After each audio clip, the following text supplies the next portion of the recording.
General risk disclosure. Trading financial instruments, including forex, futures, equities, commodities, and cryptocurrencies, involves significant risk of loss. Trading is not suitable for all investors, as it may result in the loss of your entire investment. Leverage, volatility, and liquidity risks are inherent in these markets. Before engaging in trading, carefully consider your financial situation, experience level, and risk tolerance. You should only invest money you can afford to lose. Forex and futures disclaimer. Trading in the forex and futures markets is highly speculative and carries a substantial risk of loss. The leverage nature of these instruments amplifies gains and losses, potentially leading to substantial financial exposure. This content complies with CFTC Rule 4.41. CFTC Rule 4.41 disclaimer. Hypothetical or simulated performance results have certain inherent limitations. Unlike an actual performance record, simulated results do not represent actual trading. Also, since the trades have not been executed, the results may have under or overcompensated for the impact, if any, of certain market factors, such as lack of liquidity. Simulated trading programs are also subject to the fact that they are designed with the benefit of hindsight. No representation is being made that any account will or is likely to achieve profits or losses similar to those shown. Equities and commodities disclaimer. Equity and commodity trading involves risks associated with market volatility, company-specific factors, and geopolitical events. While stocks and commodities may have a lower leverage factor compared to forex or futures, they can still result in substantial financial losses. Cryptocurrency disclaimer. Cryptocurrencies are speculative and highly volatile instruments. Trading cryptocurrencies involves additional risks, including regulatory uncertainties, security vulnerabilities, and lack of liquidity. Cryptocurrencies are not regulated by most governments or central banks, and their value may be affected by external factors such as news events and market sentiment. Regulatory references. In the United States, this content adheres to the regulatory standards of the Commodity Futures Trading Commission, National Futures Association, and Securities and Exchange Commission. In the European Union, trading practices comply with the European Securities and Markets Authority standards. Global compliance, content aligns with internationally accepted guidelines, but laws vary by jurisdiction. Consult with a licensed professional in your area. Past performance disclaimer. Past performance is not indicative of future results. Any historical results or performance shown in this content are for informational purposes only and do not guarantee future performance. Educational content disclaimer. The information provided in this video is for educational and informational purposes only. It is not intended as investment advice, nor should it be construed as a recommendation to buy, sell, or hold any financial instrument. Always consult with a licensed financial advisor or regulatory authority in your jurisdiction before engaging in trading activities.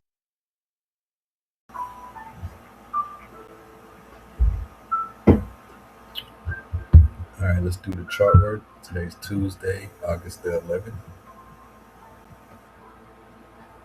Framework phase accumulation. Daily stance sideline. Confidence level medium. Can't really see any reason to push. Anchor point confirmed? No. Is expansion playing out? No. We still expecting that to happen on Wednesday. I don't think the terminus is hit today either. Here, NASDAQ.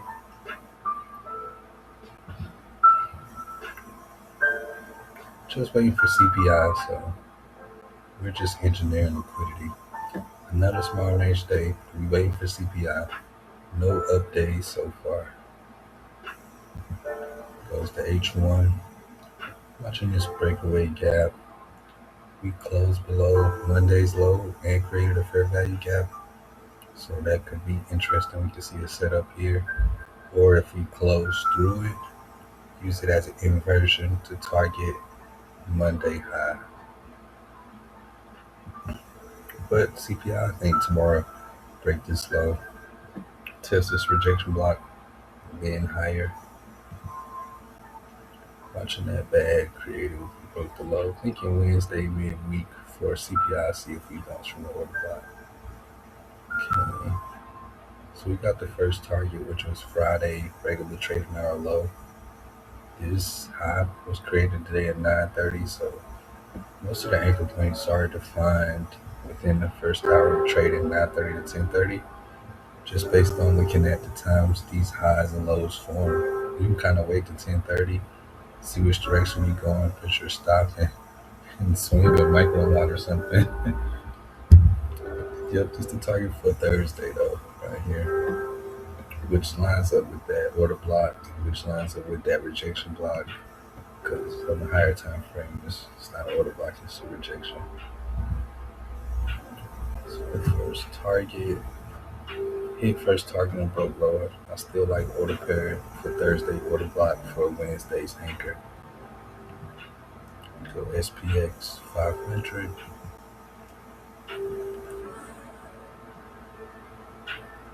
Reversal candle day, took the high, then took the low. But this looks like Larry Williams smash day. We just didn't do it with, smash days you want to see it take two candles. So this looks more like a typical reversal candle than a smash day candle. But I still would come back for, looks like Monday's high. Reversal candle on the day, it gives me smash day vibes from Larry Williams. This could be a fake out, especially with CPI tomorrow. Get the H1. This gap didn't come when we broke the low. The low is broken right here, so we got this for that breakaway gap. This gap is interesting because it's the gap we created through the new week opening gap, so it's like confluence. So sales from here do make sense. Let's say we retrace all the way overnight. I will sell this to target these equal lows because these equal lows look perfect for CPI, and I would feel comfortable if we took this out looking for a buy after a CSD order block, retest order block. We got an expansion, but it didn't hit target, so I didn't get my target down here, which is okay. We saved it.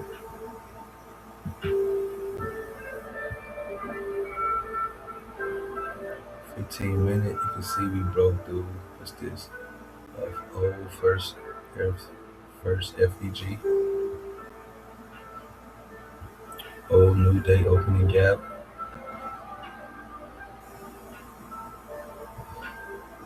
This order block is interesting right before the lows, but I like how close we are to it. So even if we do the trace up, I still like sales down here, CPI, and then back higher.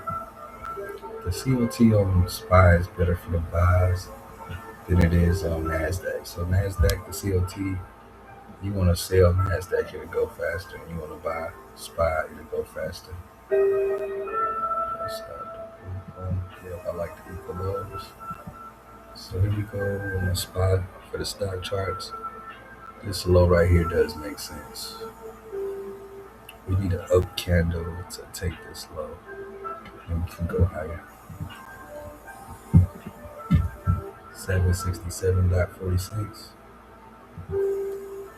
Yeah, we're still playing in this, kind of like it's an inside or a parent candle, even though we took the high. Still like the low here.